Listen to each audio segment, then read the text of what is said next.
Epístola de Tiago, capítulo 4.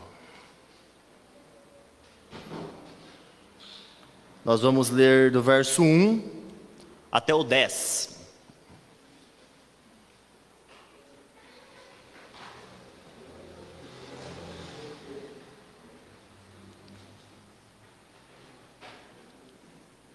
Todos acharam? Amém?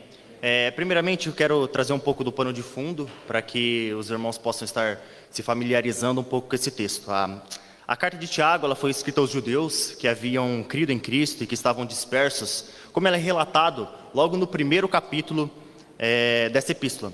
Embora não esteja explícito o motivo deles estarem espalhados, provavelmente se deve a alguma perseguição, já que logo no segundo versículo desse primeiro capítulo, ele procura animar os irmãos a respeito das provações que eles estavam sofrendo.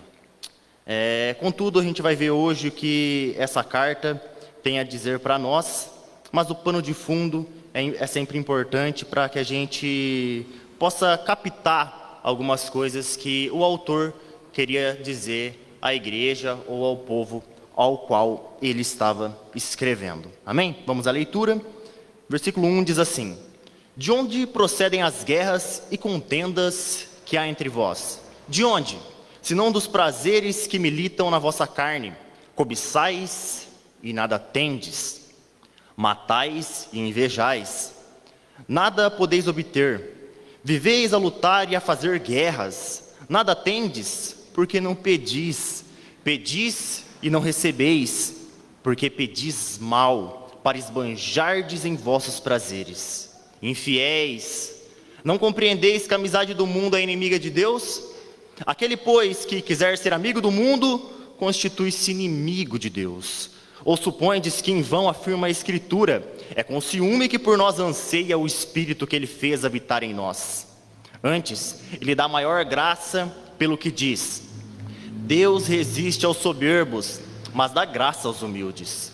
Sujeitai-vos, portanto, a Deus, mas resisti ao diabo, e ele fugirá de vós. Chegai-vos a Deus, e ele se chegará a vós outros.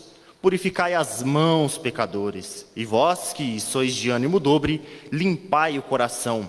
Afligi-vos, lamentai e chorai.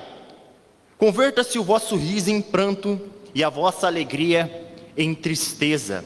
Humilhai-vos na presença do Senhor, e Ele vos exaltará. Vamos orar? Senhor Deus e Pai, aqui está a Tua palavra mais uma vez, ó Deus. Que o Senhor venha nessa noite, através dessa palavra, Pai, suscitar em nossos corações o devido temor e reverência que devemos ter a Ti, meu Pai. Assim como, ó Deus, faz-nos enxergar, ó Pai, as maravilhas da Tua palavra, as maravilhas da Tua lei, ó Deus. Nos ensina, ó Pai, instrua-nos, ó Deus, no caminho da verdade, pois precisamos e carecemos de Ti, Senhor. Somos como ovelhas desgarradas e constantemente, ó Pai, os nossos pés vacilam e se formos deixados a nós mesmos, ó Deus, caminharemos a longos passos para longe de Ti, Senhor. Mas em toda a Tua graça, em toda a Tua misericórdia, ó Deus, que o Senhor traga-nos, ó Pai, a verdade, traga-nos a retidão e ao caminho correto ao qual devemos percorrer. Abra os nossos olhos para que enxerguemos a Tua palavra com clareza. Abra a nossa mente, Pai, para que a nossa compreensão, ó Deus, sobre o texto seja exata, Pai. Que o Senhor, ó Deus, com graça me use nessa noite, ó Deus, pois eu também sou falho, ó Pai, e a mensagem é uma mensagem que fala tanto com os meus irmãos, como fala muito comigo, ó Deus. Não deixe que eu seja um empecilho, Pai, para a fidelidade da interpretação dessa palavra, Senhor. Mas que, por intermédio do Teu Espírito, Tu leve essa palavra ao coração de todos aqueles que estão aqui presentes, ó Deus. Assim eu oro, lhe engrandeço, em nome do Senhor Jesus Cristo, ó Pai. Amém. Irmãos, com base nesse texto que a gente acabou de ler, a gente percebe que em alguns aspectos da igreja de antigamente, a nossa de hoje em dia não é nada diferente, né? A igreja é sim uma instituição divina, mas que como toda instituição é formada por pessoas, ela tem conflitos e problemas a serem resolvidos. Eu lembro que uma vez, em uma aula de teologia, em um curso que eu fazia na minha antiga igreja, a gente estava comentando sobre esses problemas da igreja e coisas do tipo, e o pastor pegou um irmão fictício como referência para nos dar o exemplo de uma pessoa que está sempre reclamando de tudo, e que para ela nada está bom. Uma hora ela critica o louvor, outra hora ela critica a palavra de Deus. Uma outra hora ela vê um problema em algum irmão, outra hora é o problema numa irmã. E no final das contas, se você tirar todos os problemas que essa pessoa consegue enxergar dentro da igreja em que ela está, e deixar somente ali ela e o pastor, você vai perceber que ela também vai arrumar problema com o pastor, e ela vai falar, por que esse pastor? E aí o que a gente faz? A gente tira o pastor então. Sabe o que vai acontecer? Ele vai reclamar também. Sabe por quê? Porque ele está sozinho.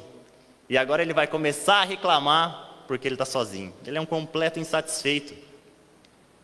Ele nunca está satisfeito com a forma em que a igreja está. Ou usando uma outra alegoria, né, para expressar isso. Uma vez uma mulher chegou ao Charles Spurgeon e começou a dizer a ele o tipo de igreja que ela procurava. Porque ela não encontrava a igreja ideal. A verdade é que a igreja que talvez seja ideal está longe de existir. Porque a igreja, contendo pessoas, é uma igreja totalmente falha. E ela começou a citar para o Charles Spurgeon as qualidades que ela queria ver numa igreja. E era uma variedade de virtudes. No final, o Charles Spurgeon olha para ela e fala assim, por acaso você está procurando uma igreja perfeita? E ela diz, sim, é isso, eu quero uma igreja perfeita. E ele, eu acho que num tom debochado e irônico, ele diz assim, o dia que você achar, não entre lá, porque você vai estragar essa igreja, e ela vai deixar de ser perfeita. Apesar de dizer tudo isso, eu não quero trazer acomodação aos irmãos, como se a gente devesse aceitar de braço cruzado esse fato.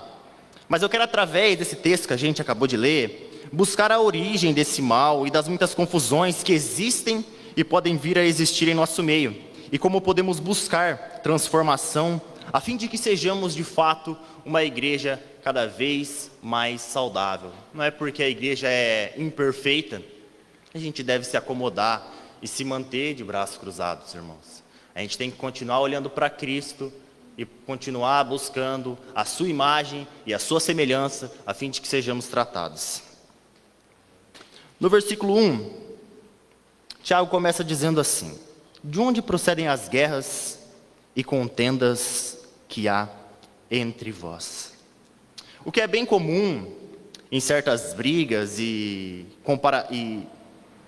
surgem, desavenças entre nós, é que a gente faz muita comparação. Nós fazemos comparação com aquilo que nós fazemos ou deixamos de fazer, com aquilo que as pessoas fazem ou que elas deixam de fazer. Essa exortação, ela pode se referir à humanidade de forma geral, né? Ou às congregações dessa dispersão, ou aos mestres, né? Que que Tiago acaba de citar no capítulo anterior. De toda forma, essa passagem ela é aplicável a toda igreja, visto que todos compartilhamos da mesma natureza. Então, quando você lê o texto de Tiago rapidamente, às vezes parece um pouco confuso sobre para quem ele está direcionando essas palavras. Será que é aos incrédulos que ele está direcionando essa palavra? Ou será que não? Será que ele está direcionando essa palavra somente à igreja de Deus? Mas a gente capta uma ideia, vindo de todo esse contexto, como a gente sempre fala, que é tão importante ler o contexto, que ele estava exortando os mestres e dizendo, não é bom que muitos de vocês sejam mestres, porque o mestre ele deve saber controlar a língua, ele deve manejar bem as suas próprias palavras, então não é bom que muitos de vocês sejam mestres, até porque os mestres serão julgados com mais rigor. Mas, quando a gente olha para isso e enxerga que todos nós temos essa mesma natureza adâmica, a natureza caída, de que quando Adão pecou e o pecado tem se passado de homem para homem, e a gente é predisposto a fazer o mal de uma forma que a gente não deveria se surpreender com as outras pessoas, porque a gente às vezes olha para as pessoas e a gente tende a se surpreender, né? Mas a gente não deve se surpreender. Porque eu e você, nós somos completamente capazes de fazer aquilo que nós abominamos e fazer isso com muita facilidade. Porque nós somos pecadores por excelência. Se tem uma coisa que a gente faz por excelência, é pecar. Ninguém precisa ensinar isso pra gente. Quando o texto continua dizendo assim, da onde vem? Logo em seguida Tiago responde, de onde? Senão dos prazeres que militam na vossa carne. Tudo isso vem da nossa carne, e a carne, como em muitos outros lugares, diz respeito à nossa natureza caída. Aqui, quando você lê a palavra prazeres, quando você vai pesquisar, ela vem da palavra grega usada para hedonismo, né? O hedonista. O que é o hedonista? Senão a pessoa que... o espírito de vida dela e o objetivo que ela tem é tão somente buscar o prazer. Então, ele diz, de onde vêm essas guerras? E de onde vêm todas essas contendas que há entre vocês? Porque pensa comigo, eu estou aqui na igreja faz 1 ano e meio, talvez, pastor, 1 ano e meio. Eu não tenho tanta intimidade com muitos dos irmãos aqui. Na verdade, eu nem fiquei sabendo de conflitos ou coisas do tipo. Mas eu posso dizer com toda certeza que tem conflito. Que tem conflito. Talvez você não expressou alguma indignação sua. Talvez você não se expressou algo que você sentiu. Mas tem conflito. Tem irmão que fica bravo quando às vezes a gente passa por ele e não cumprimenta. A gente às vezes nem viu ele. Mas ele, por que será que o irmão me cumprimentou? Por que você sente isso? Porque a tua natureza, irmão, ela é totalmente inclinada ao mal. E você se sente dessa forma. É natural você se sentir dessa forma. O que não é natural é de nós mesmos, sermos bons e íntegros. Não. A gente depende totalmente da graça de Deus. Então a gente percebe logo no começo desse texto que todas essas guerras, elas vêm a acontecer por causa da nossa busca desenfreada pelo prazer. A gente é muito pouco acostumado, e eu não digo que doutrinado, porque a gente fala muito sobre isso. A gente, principalmente nos nossos grupos familiares, nos últimos dias, enquanto estava acontecendo, a gente estava falando bastante sobre isso. Sobre como serão os últimos dias. Mas a gente vive uma vida de tal forma que mostra que a nossa reflexão sobre o fato do que é realmente o cristianismo, como um cristão deve viver, como deve ser a vida de um cristão, e o que há de acontecer conosco nos últimos dias, é uma reflexão totalmente vazia.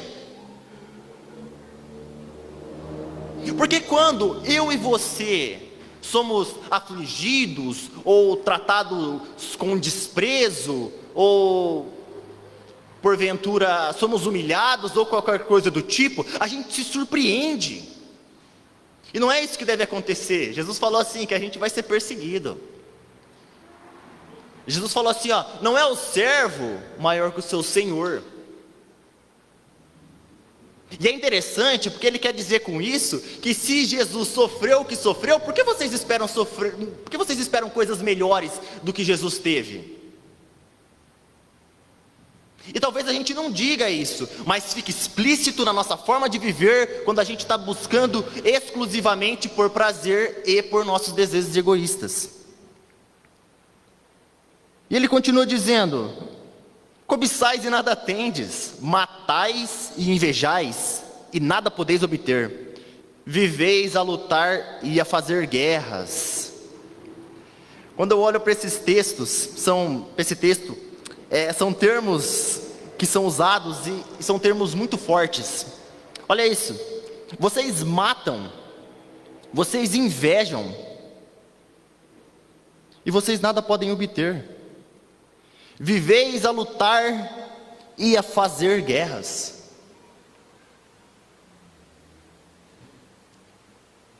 É a nossa carne lutando contra o nosso espírito e desejando tomar vantagem em uma corrida, e então começa a haver desavença dentro da comunidade, começa a haver desavença entre os irmãos. Tem gente que é tão negligente quanto ao cuidado que deve tomar dentro da igreja. E é tão negligente quanto ao fato de lidar com as circunstâncias e de ter que evoluir e de ter que se tornar um cristão mais maduro, que ele evita a comunhão com os irmãos. Ele evita a congregação. Ele evita o diálogo a todo custo. Porque ele sabe que se ele for com um grupo ou com outro grupo de irmãos, vai acontecer alguma coisa que não vai ser agradável a ele. E eu não estou falando, e eu nem quero que vocês se coloquem em uma posição de sofrimento, como se vocês quisessem se autoflagelar. Não é isso que eu estou dizendo. Eu estou dizendo que nós muitas vezes ignoramos o porquê desse tipo de coisa acontece. Porque a gente ouve muita coisa e capta aquilo de maneira errada. Porque dentro de nós, a nossa carne está pulsando. E como muitas vezes o nosso espírito não está fortalecido no poder do Senhor, o que acaba acontecendo é que a gente tende a ver as coisas tudo pelo lado ruim. Quer dizer que aquele grupo de irmãos que porventura sejam difíceis de lidar, eles não devem mudar? Claro que eles devem mudar. Eles devem perceber o que eles estão fazendo. Se estão sendo orgulhosos ou ofensivos, eles devem lutar para não ser dessa forma, porque naturalmente é isso que cada um de nós é. Um natural ofensor do nosso próximo.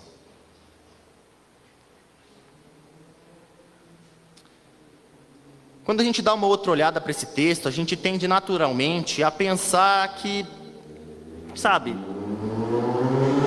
matar, invejar, como eu disse, são termos muito fortes. Talvez eles não estejam associados aos cristãos. Mas você lembra de Davi? Um homem segundo o coração de Deus. Mas você lembra o que ele foi capaz de fazer? Ele matou o marido da mulher com quem ele havia adulterado. Como se não bastasse o adultério, ele mata o marido dela. E é um homem segundo o coração de Deus. Então, quando eu olho para esse texto, por mais que muitos comentaristas eles dizem assim que aqui ele está falando em relação aos incrédulos, o que também é aceitável, visto que o joio cresce no meio do trigo. Eu acho que a gente não pode descartar a possibilidade de que esse texto é direcionado aos cristãos. A gente não pode de maneira nenhuma subestimar o pecado ao qual reside em nós. Se eu não me engano, é C.S. Lewis que tem uma perguntinha filosófica cristã, que ele diz assim, a pergunta é a seguinte, e eu quero que vocês analisem e respondam, é uma pergunta retórica e fiquem para vocês essa resposta. Mas eu quero que cada um de vocês pense na pessoa mais imoral que vocês conhecem. Naquele cara, naquele homem, ou naquela mulher que você olha e você fala assim, misericórdia, precisa de Deus. Misericórdia, que ser humano depravado. Traga à mente essa pessoa, por um segundo. Tente ir lá e buscar quem é essa pessoa que você pensa. Ele diz assim, se esse homem ou essa mulher não é você mesmo, você precisa se conhecer melhor. Esse é o nível e esse é o grau da nossa subestimação ao pecado. Olhando todos vocês aqui, vocês parecem tão fofinhos, né? Todo mundo sentadinho, bonitinho. Mas dentro de vocês há uma natureza pecaminosa que pode incendiar uma floresta inteira e fazer mais mal do que muitas das vezes pessoas que nós consideramos ímpios fazem. E se você não reconhece isso, e se você não pensou em outra pessoa, além de você mesmo com essa pergunta, isso é um sinal de que eu e você precisamos nos conhecer melhor. O texto continua dizendo assim: nada tendes, porque não pedis. Sabe, irmãos, é certo que aqueles que só pedem, eles estão numa situação perigosa. Porque o relacionamento com o nosso Senhor Jesus Cristo, ele não é um relacionamento do tipo que é simplesmente pedir, pedir, pedir, pedir, como se Deus fosse o nosso santo padroeiro, ou como se ele fosse o Papai Noel que distribui presentes conforme as suas crianças queridas pedem. A gente tem que tomar cuidado para não cair nesse erro de ver uma vida inteira pedindo e deixar de louvar, e deixar de adorar, e deixar de engrandecer, e deixar de ser grato, e deixar até mesmo de conversar com Deus como um pai conversa com um filho, de viver uma vida de petição monótona e totalmente religiosa, em que o relacionamento com o Senhor é posto de lado, e a única coisa que a gente sabe fazer é pedir. Isso é perigoso. Quando eu leio os evangelhos, e claramente a gente deve ler o evangelho e história, ou o que quer que Jesus tenha falado, a gente deve olhar para Jesus e ver que ele é a completa imagem do Pai. Ele é a imagem perfeita de Deus. Então, quando eu leio o evangelho e eu vejo Jesus reagindo de forma, digamos, irada ou áspera com os fariseus, eu tenho que criar consciência e pensar que Deus, ele não gosta de pessoas hipócritas como os fariseus. E então, às vezes, eu percorro o texto e eu vejo os discípulos em um simples diálogo com Deus, e aquilo é maravilhoso. Eu gosto de um texto quando os discípulos estão com Jesus, e os discípulos dizem assim: Senhor, vê com grandes pedras. E Jesus olha para ele e diz assim: não vai ficar uma sobre a outra, eu garanto isso a vocês. Percebe? Às vezes falta isso na nossa vida, falta esse tipo de diálogo com Deus, sabe? O diálogo contemplativo, o diálogo que exalta o Senhor pelas suas obras. Os discípulos parecem estar sentados ali, olham: nossa, Senhor, como é bonito o templo, né? Jesus fala assim: esse templo não vai nem ficar de pé. Talvez a preocupação deles estava errada, talvez estava, mas é importante a gente olhar a espontaneidade. E se os discípulos tinham esse tipo de conversa com Deus, por que a gente não pode ter? No lugar de só pedir, pedir, pedir. Mas tudo bem, esse é o contraste, porque aqui não é o caso. Aqui ele está dizendo assim: nada tendes, porque não pedis. Esse é outro erro que a gente comete. Eu quero citar aqui 2 pontos do porquê a gente não pede. O primeiro ponto é porque a gente não conhece a vontade de Deus. A gente está simplesmente à parte dela.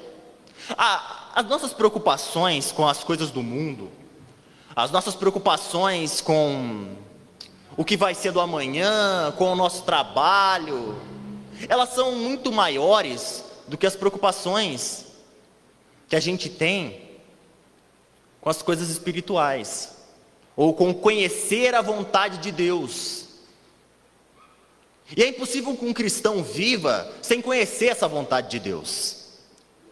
É realmente impossível. O primeiro ponto porque a gente não pede é porque a gente simplesmente não conhece. Eu já conversei com irmãos que disseram assim: cara, eu não consigo orar mais de 15 minutos porque eu não tenho nada para falar. Eu não tenho o que pedir para Deus, eu não tenho o que falar. Isso mostra que a pessoa não conhece a vontade de Deus, porque tem uma infinidade enorme de coisas que a gente pode pedir a Deus. Igreja, olha o coronavírus aí. Igreja, olha o estado que está o nosso país. Olha a forma como está sendo governada. E a gente fala que a gente não tem nada para pedir a Deus. Outro ponto é que a gente não conhece as nossas próprias necessidades. Eu nunca me esqueço que eu estava conversando uma vez com o irmão e ele e a gente falando sobre oração, ele me disse assim: cara, eu nem tenho pedido, só tenho agradecido, sabe? Eu nem tenho o que pedir, só tenho agradecido. Quando você olha a pessoa falando isso, só tem a agradecer, você pensa, cara, humilde. Não, ele não é humilde. Ele não é humilde. Sabe por quê? Porque esse tipo de fala demonstra que ele não conhece a necessidade dele. Demonstra que ele está alheio ao quão pobre e ao quão miserável o homem ele é.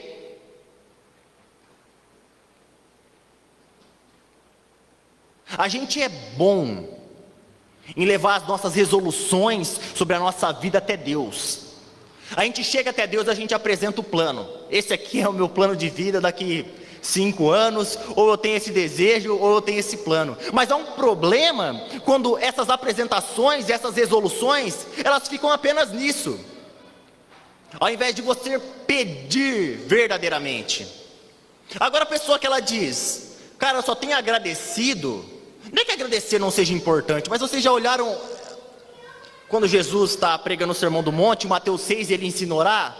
É: Senhor, venha o teu reino, livra-nos da tentação. Deve ter no mínimo uns 6 pedidos, e ele termina a oração engrandecendo. Isso mostra o quanto é importante a petição. Se por um lado, como a gente está fazendo esse contraste, há aqueles que não têm nenhum tipo de diálogo com Deus, vivem a pedir desenfreadamente. Por outro lado, temos nós que muitas vezes não pedimos absolutamente nada, e a gente pensa que é humilde por isso, sabe? A gente não pede nada, eu só tenho a agradecer, eu não tenho o que pedir. Miserável homem que eu e você somos. Você desconhece a sua necessidade. Uma pessoa que diz algo do tipo é a mesma coisa que uma pessoa que está morrendo de sede. Ela vai até um rio com água boa, doce, limpa, da melhor água do mundo, e ela não bebe.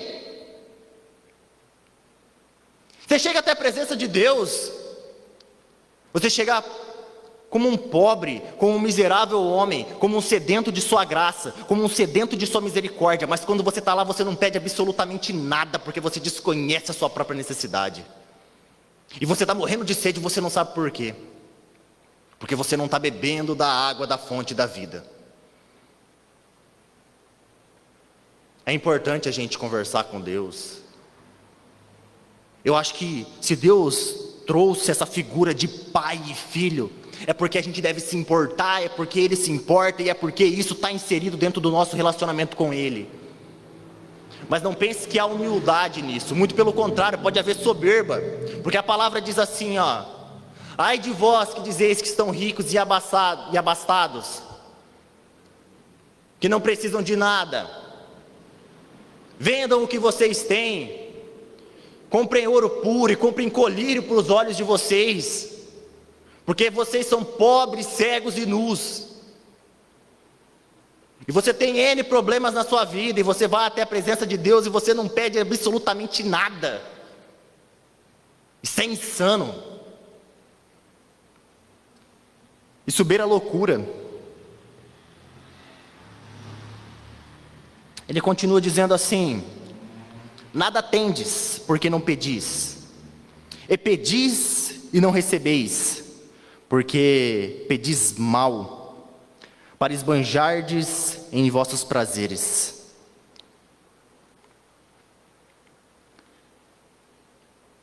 Aqui está um outro problema das nossas petições, porque a gente não sabe como pedir. Lembra o começo? Ali os 2 primeiros versículos que a gente acabou de falar. Os nossos prazeres dentro de nós estão fazendo guerra. Nada tendes porque não pedis. Quando pedem, pedem mal, para esbanjarem seus prazeres. Jesus, quando ele estava pronto a ser crucificado, ele diz assim: o que direi eu dessa hora? Senhor, livra-me. Mais especificamente eu vim para essa hora. Mas a gente não sabe pedir. A gente pede de forma errada. A gente não contempla a Deus e a sua palavra o suficiente. A gente leva até Deus a nossa vontade, mas a gente é muito fraco e superficial em tentar conhecer a vontade de Deus para nós. É uma frase que talvez seja muito popular e até clichê. Mas é verdade quando se diz assim que, Deus tem um plano para você, mas e você tem um plano para Ele? A gente pede mal demais.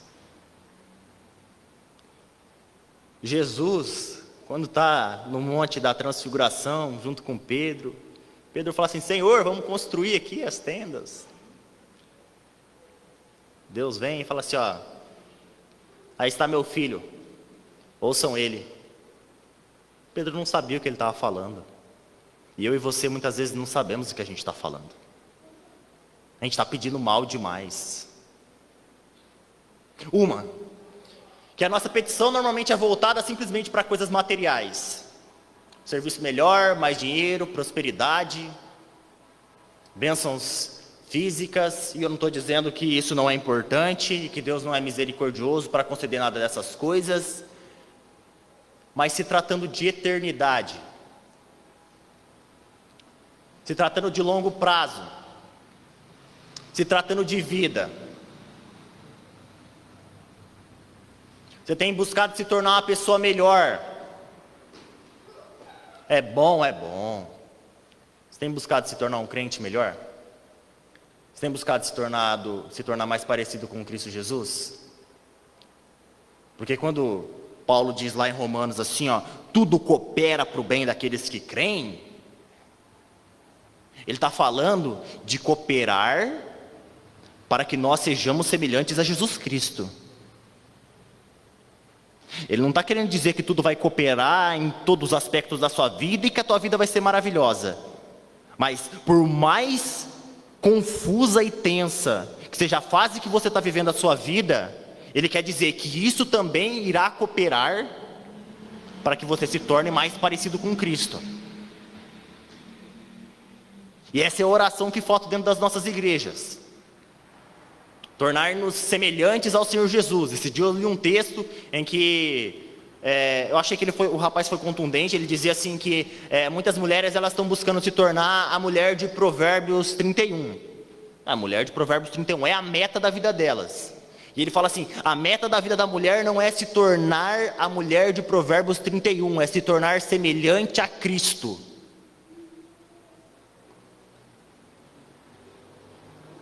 Na forma de dirigir os seus passos, é na forma de se vestir, é na sua forma de falar, e é em todos os seus comportamentos.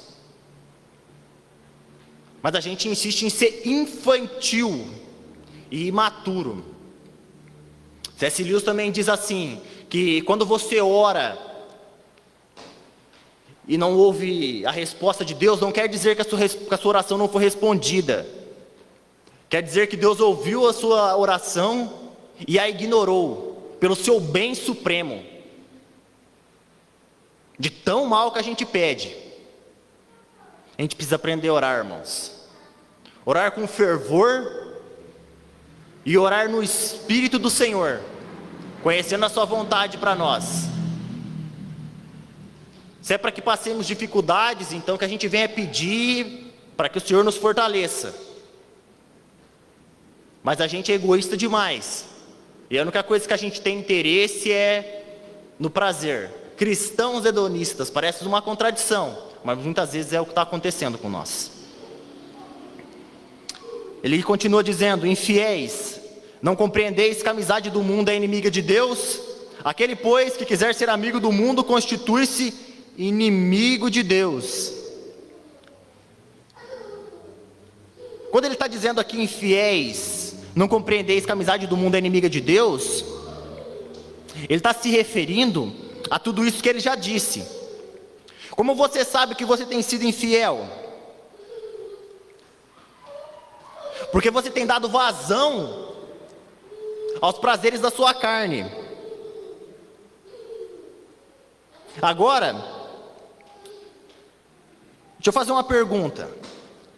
Ou melhor, uma afirmação. Imagine que você está se perguntando algo referente ao versículo 3, onde ele diz: você não recebe porque você pede mal. E a questão da tua vida é: por que Deus não tem respondido as minhas orações? E Deus se volta para você e diz assim: porque você se tornou mundano. E a questão é: você é mundano? Talvez no começo da nossa caminhada a gente caminhava como Enoque, é o homem que andava com Deus. E com o passar dos anos a gente se tornou um pouco diferente. O mundo começou a atrair a gente de novo.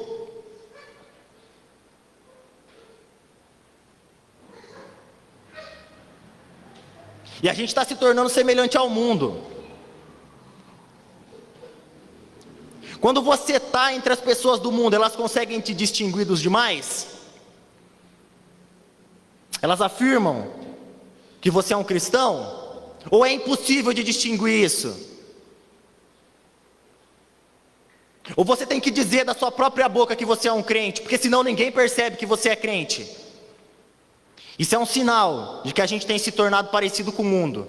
Isso é um sinal que a gente está em inimizade contra Deus. Isso é um sinal que a gente está íntimo desse mundo. E o mundo não é o planeta Terra, o mundo é esse sistema diabólico que vive para ofender a Deus, porque é isso que o pecador faz, ele vive para ofender a Deus. Você é mundano? Talvez você pergunte: mas como que eu faço para discernir isso? O pastor pregou esses dias: sem Cristo não há discernimento. Se você não é capaz de discernir nem se você tem sido mundano, é porque você está completamente afastado de Cristo. Porque sem Cristo não há discernimento. Agora, uma pessoa que está perto de Cristo, ela tem discernimento do que ela está fazendo errado.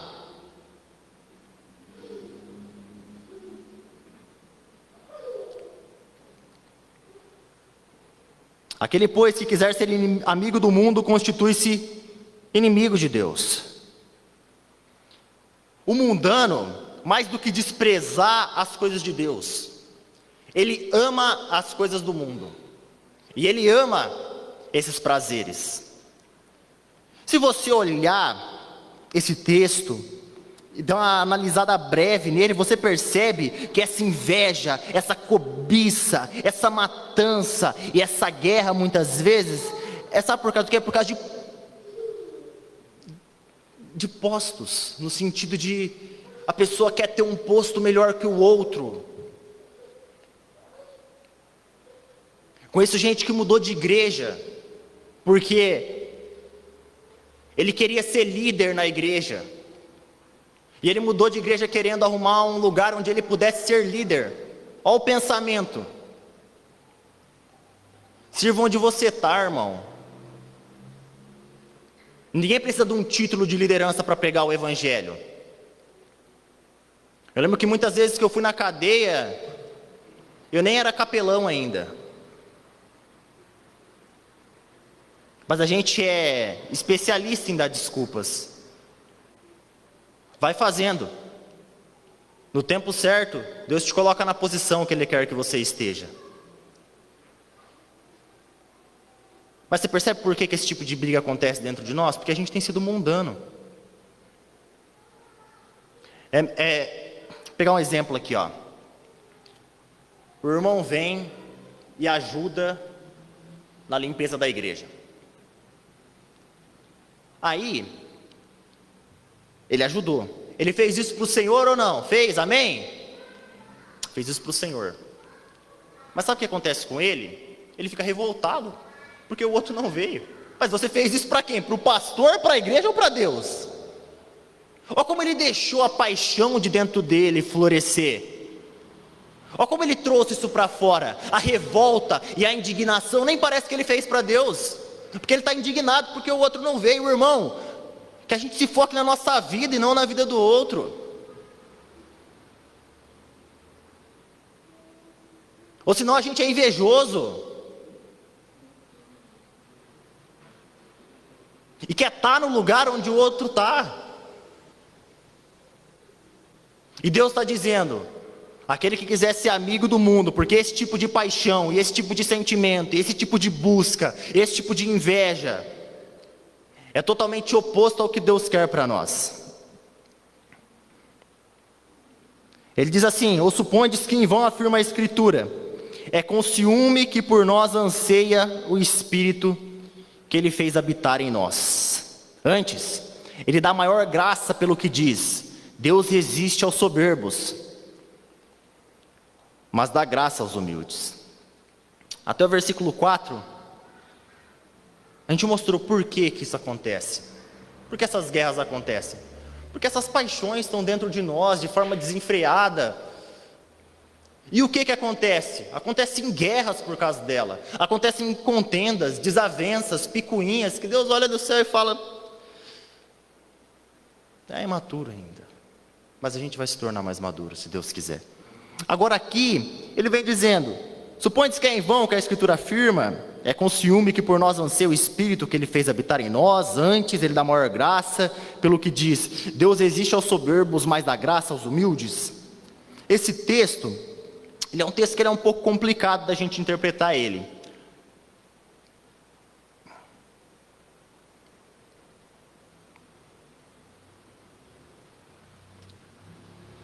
Talvez o que eu vou dizer aqui vai ser um choque para alguns de vocês. Talvez não, porque vai ir contra a maioria das coisas do que vocês já ouviram na internet. Mas olha bem para esse texto. Ele diz: é com ciúme que por nós anseia o Espírito que Ele fez habitar em nós. Quando a gente lê aqui, é com ciúme que anseia o Espírito, a gente pensa primeiramente no quê? De que Deus, como um Deus zeloso, tem ciúme do seu povo. Essa é a interpretação mais comum. Porém, onde a gente vai encaixar o texto? O versículo seguinte, que ele diz assim, ó: antes Ele dá maior graça pelo que diz: Deus resiste aos soberbos, mas dá graça aos humildes. Então vamos lá, vamos colocar as coisas aqui em ordem. Ele está dizendo assim, ó, sobre os infiéis, nesse tipo de interpretação: o Espírito de Deus tem ciúme de vocês porque vocês têm sido infiéis. No verso 6 ele diz: antes Ele dá maior graça. Percebeu que não houve nexo? Antes Ele dá maior graça a quê? Lembra de Romanos, a primeira vez que eu preguei Romanos aqui? Que eu disse: rogo-vos, pois, irmãos. E eu fiz o quê? Eu fiz a gente voltar para os 11 primeiros capítulos do texto de Romanos e descobriu o que era aquele pois. Agora aqui, a palavra mudou, mas é basicamente a mesma forma interpretativa. Antes o quê? O Espírito sente ciúme, mas Ele dá maior graça. Está desconexo. Mas a interpretação mais íntegra aqui é quando a gente olha para esse texto e a gente entende que o Espírito que ele está falando não é o Espírito Santo, é o Espírito humano. É o Espírito que foi soprado em nós e que foi corrompido na queda. Porque é com ciúme. Essa palavra ciúme, ela também pode ser traduzida por cobiça e por inveja, por luxúria. Como uma palavra como essa estaria associada a Deus? É diferente de ira, porque a gente sabe que existem dois tipos de ira.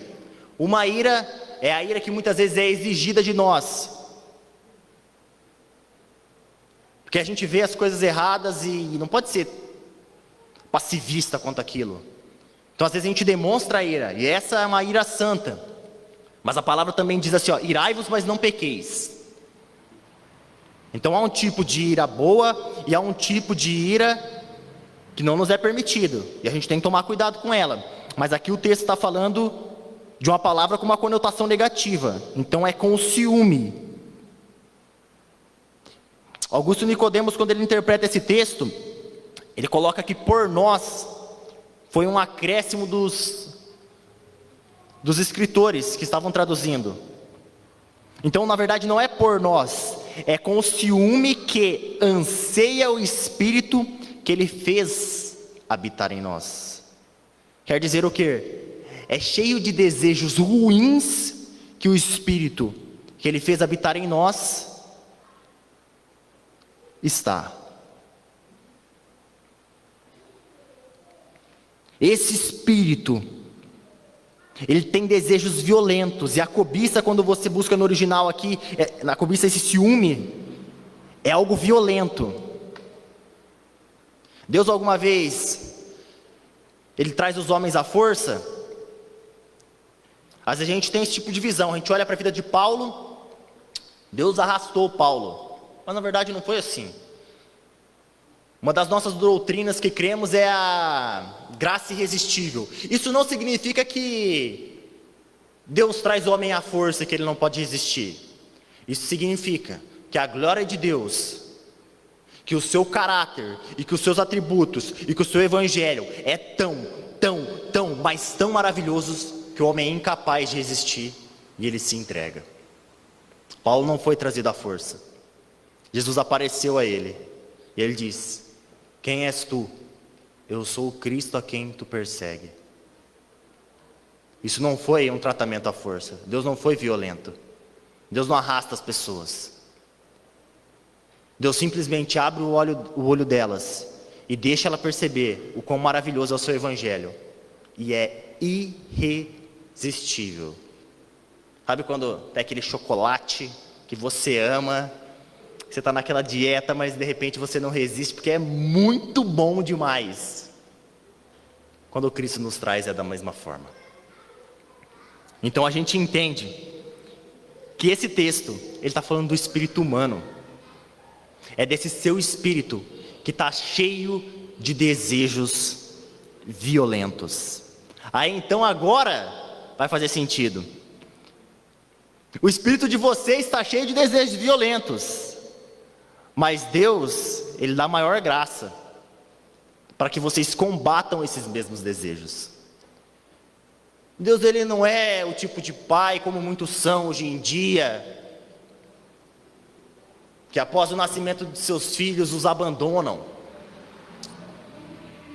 Mas Deus é o pai que traz os seus filhos até Ele e continua os ajudando nesse processo de santificação. Porque aquele que tenta se santificar com as obras de sua própria mão, ele vai fracassar certamente.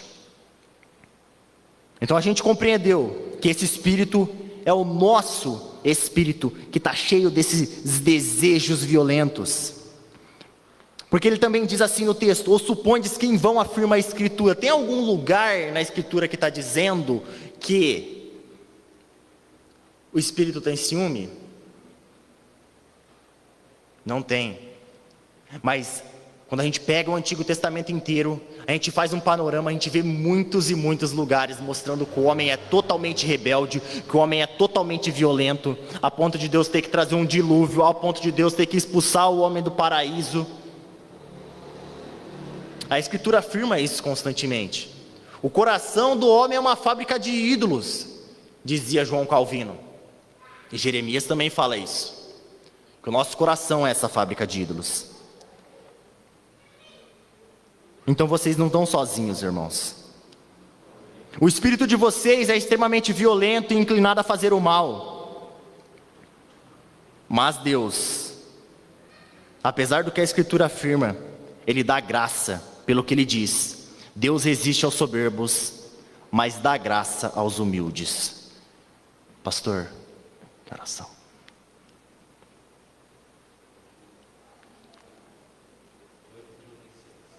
correr. Deus resiste aos soberbos, mas dá graça aos humildes.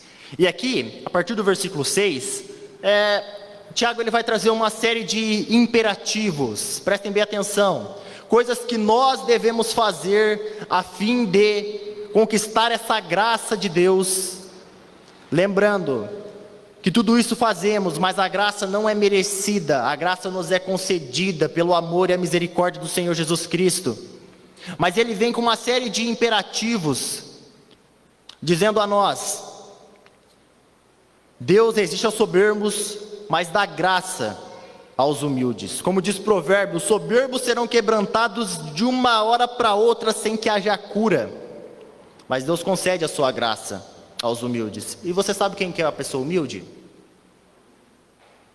Porque pensa, na pessoa mais humilde que você conhece, eu te garanto que ela é orgulhosa. Mas é interessante, às vezes eu estou no Facebook e eu vejo o povo de hoje em dia. Aqui é humildade. A gente é humilde. A gente aprendeu a ser humilde, gente. O escritor chamado John Mayer, se eu não me engano, ele diz assim, que humildade é aquela virtude que quando você percebe que a tem, você já perdeu. Quem aqui pode dizer que é humilde? Deixou de ser humilde. Não existe esse tipo de humildade. Humildade que você afirma que é humilde, que a virtude, que o louvor, a virtude venha do próximo, não de você mesmo. Se você pensa que você é humilde, eu quero desconstruir isso e dizer, vamos se humilhar. Porque a gente está muito longe de ser a pessoa humilde que a gente pensa que a gente é. E ele vem com os imperativos. Sujeitai-vos, portanto, a Deus. Sujeitai a sua vontade. Sujeitai a sua palavra. Ser desobedientes. Essa é uma das curas para o mundanismo e para esse nosso espírito violento e desenfreado em fazer o mal. Ele continua: mas resisti ao diabo e ele fugirá de vós. Aqui ele não manda a gente fugir do diabo ou ficar com medo do diabo, porque muito maior é o nosso Senhor do que esse anjo caído. Resisti ao diabo e ele fugirá de vós. Mas também não diz que é para a gente ser negligente, como Pedro diz: o diabo, vosso adversário, anda ao derredor como leão que ruge procurando alguém para que possa devorar. É papel do cristão resistir ao diabo e à seta. Vai falar que você nunca percebeu quando você teve um pensamento estranho, e você já se perguntou a origem desse pensamento?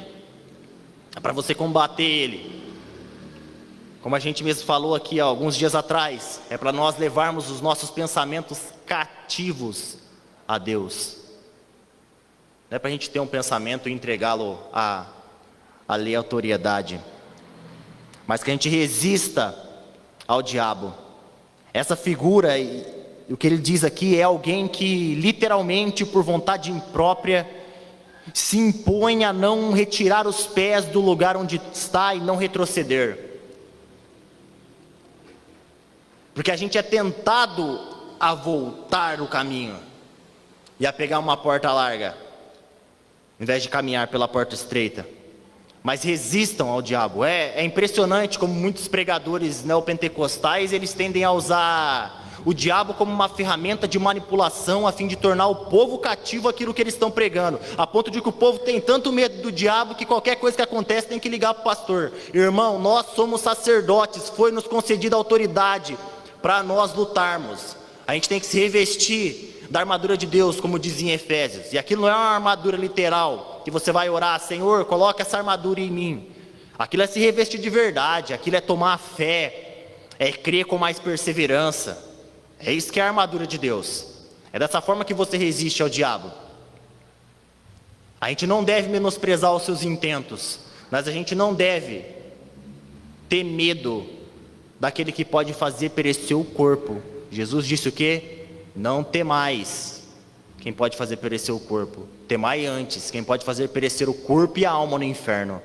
E ele não está falando do diabo, ele está falando do próprio Deus. E é somente esse que a gente deve temer.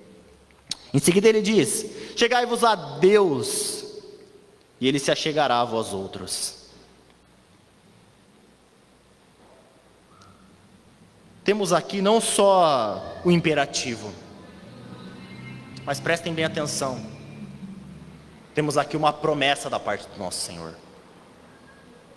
Está distante de Deus? Se achega a Ele e Ele se achegará a você. Pega esse texto, leva essa promessa aos pés de Deus e começa a orar. Senhor, o Senhor disse que se eu me achegasse a Ti, o Senhor se achegaria a mim. Aproxime-se de mim, por favor, ó Pai. Lembra de pedir, irmão e irmã. Lembramos de pedir. Tome isso como uma promessa de Deus para a sua vida. De que se você se achegar a Ele, Ele não vai correr de você. Ele não vai lutar para que você se mantenha afastado.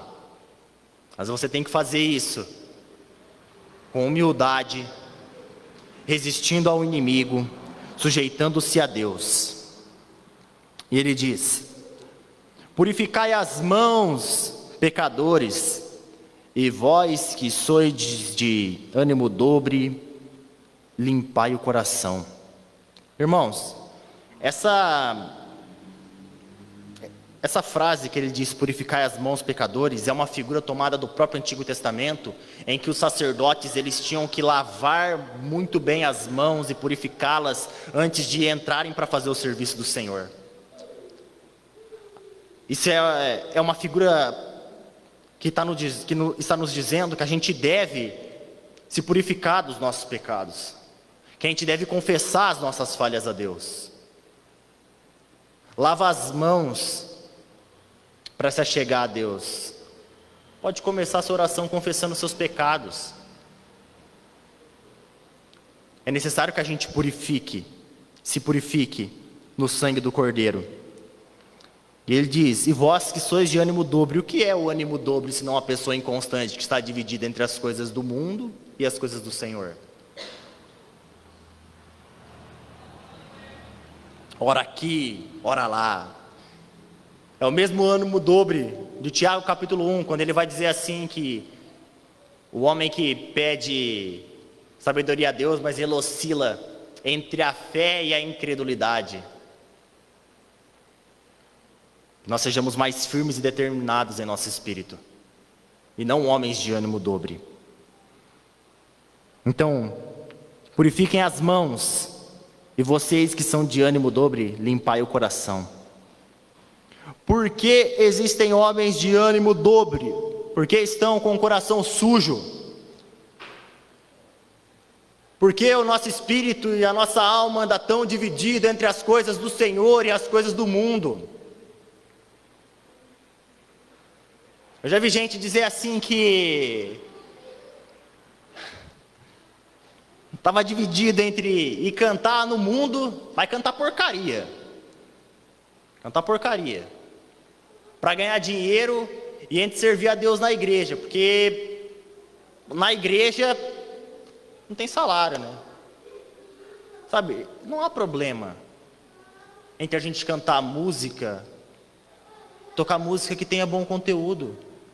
Tem música por aí que não é cristã nem gospel, mas o conteúdo dela é muito melhor do que algumas que se intitulam gospel, e que na verdade são mensagens antropocêntricas que estão colocando o homem no centro de tudo, e é tudo o homem, não tem nada de Cristo. Mas há um problema quando a nossa alma fica dividida entre as coisas de Deus e as coisas do mundo. Ele diz no versículo 9: afligi-vos, lamentai e chorai, converta-se o vosso riso em pranto e a vossa alegria em tristeza. Eu gosto de uma frase do Paul Washer que ele diz assim, ó: quem dera se os folhetos que dizem sorria, Jesus te ama, tivessem a seguinte mensagem: chore, Deus está enjoado de tanto pecado. Imagina a gente sair distribuindo esse tipo de panfleto na rua. Deixa eu abrir um pequeno parênteses aqui, um pequeno leque, para explicar uma coisa. Irmãos, quando a gente faz evangelismo, a gente não faz evangelismo dizendo sorria, Jesus te ama. A gente tem que mostrar para essas pessoas que elas estão em pecado e debaixo da ira de Deus. E que elas têm que correr para a rocha inabalável e se esconder em Cristo para fugir da ira de Deus. Porque às vezes a gente passa uma impressão que a pessoa está lá se lambuzando no pecado e a gente, Jesus te ama, meu querido, Jesus está irado com você. Essa é a mensagem do Evangelho. Não é sorria, Jesus te ama. É chore. Deus está enjoado de tanto pecado.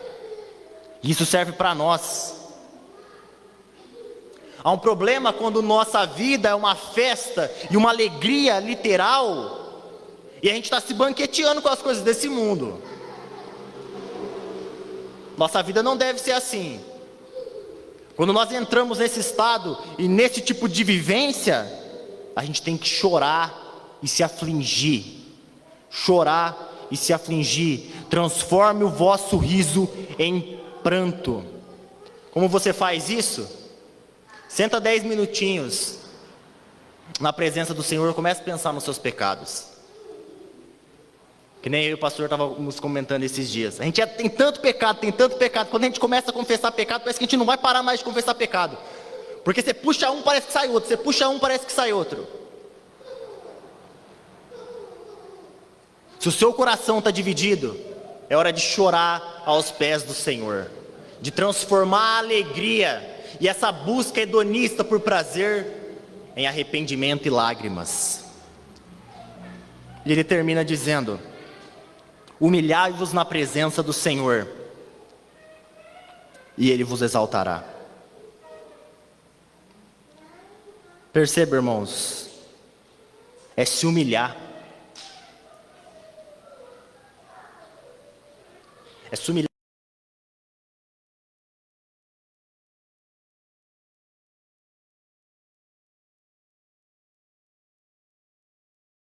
Amizade contra Deus.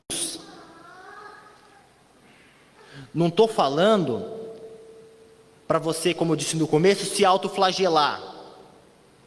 Isso não é autocomiseração, ou ter piedade de si mesmo. Isso não é humildade. Humildade é quando você vai ao Senhor sem desculpas. Como Josemar Bessa diz, ele fala assim: não estrague a sua confissão com uma explicação. O problema é que a gente quer explicar o nosso pecado. Pecado você confessa: eu pequei.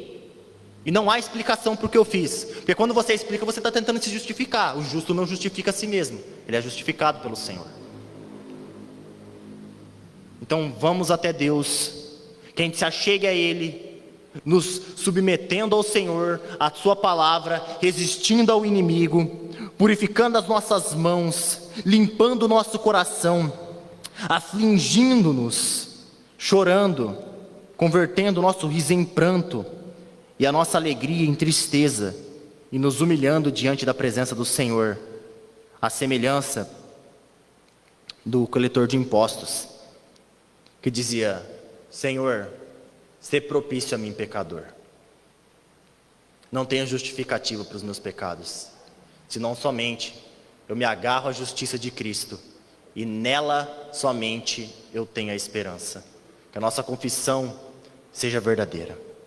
Amém, irmãos? Vamos se colocar de pé e estar orando?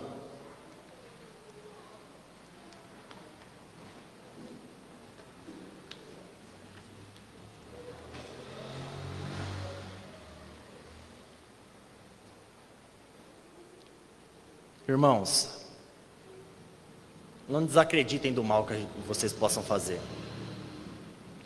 Jamais digo: eu nunca faria isso.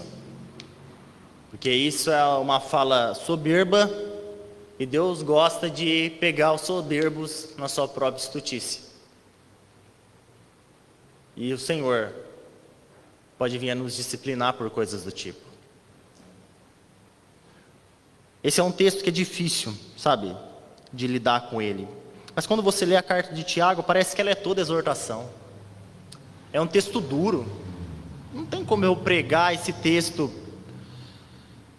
tentando torná-lo mais fácil de ser engolido. Porque a palavra que vai nos curar é a palavra que nos fere. Como diria Agostinho: feriste-me o coração com a tua palavra, e eu te amei. Talvez, em analisar tudo isso, em tentar viver tudo isso, você pode até ficar nervoso e revoltado no começo.